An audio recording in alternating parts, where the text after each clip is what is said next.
Aláròyé máa wí o. kí láti wá ṣèyí sí àwọn agbébọn jẹ́ aláboyún àtàwọn míín gbé lọ ní Kwara.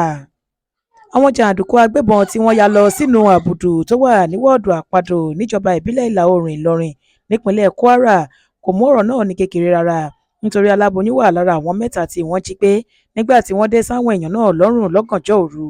Lẹ́yìn náà ni wọ́n tún gbé owó ńlá tó tó mílíọ̀nù 4 náírà lọ lọ́wọ́ wọn. Lálẹ́ ọjọ́ Ìṣẹ́gun Tuesday ọjọ́ 28 oṣù keje ọdún yìí ni àwọn agbébọn tí wọ́n dé àmọ́ra ogun yìí ya wọnú ìlú ọ̀hún tí wọ́n sì dá jìnnìjìnnì bolẹ̀ sáwọn ará ìlú lọ́kàn. Àlàyé táwọn tó mọ̀ nípa ìṣẹ̀lẹ̀ yìí lágbègbè náà ṣe ni wípé àwọn àtìláwí tí ọkọ̀ ya wọnú ìlú náà láti wá já àwọn ará ìlú lólè owó wọn.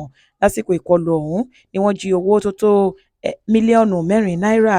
Wọ́n tún gbé èèyàn mẹ́ta lọ tí ọ̀kan nínú wọn jẹ́ aláboyún lọ síbi tẹ́nikẹ́ni kò mọ̀. Honorable Lukman Ọláyínká ẹni tí í ṣe alága ìjọba ìbílẹ̀ náà fìdí ìṣẹ̀lẹ̀ yìí múlẹ̀ bẹ́ẹ̀ ló fi ọkàn àwọn ará ìlú balẹ̀ pé àwọn ẹ̀ṣọ́ aláàbò ń ṣàkìtìyàn lórí bí wọ́n ṣe máa dóòlà àwọn èèyàn tí wọ́n jí gbé lọ.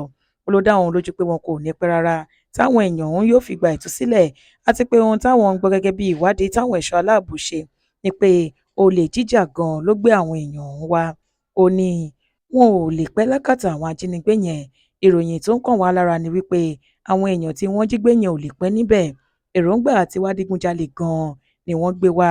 Wọ́n wá láti jí owó gbé ni ṣùgbọ́n nígbà tí wọ́n wọnú ìlú tí wọ́n rí irú owó tó wà níbẹ̀ wọ́n gbàgbọ́ pé owó tabua ń bẹ lọ́wọ́ àwọn ará ìlú náà.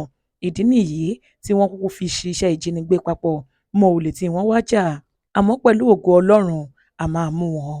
Bó tilẹ̀ jẹ́ wípé alága ìjọba ìbílẹ̀ agbègbè náà ti fi àwọn èèyàn rẹ̀ lọ́kàn balẹ̀ síbẹ̀ kò sẹ́ni tó lè sọ pàtó ibi táwọn èèyàn tí wọ́n jí gbé yìí wọlé sí títí kan obìnrin aláboyún náà nítorí àwọn jàǹdùkú yìí kò tí ì kàn sí ẹbí ẹnikẹ́ni nínú wọn. Monísọ́lá Sàká ló ṣe àkójọpọ̀ ìròyìn yìí fún ìkànnì Aláròyé Online TV.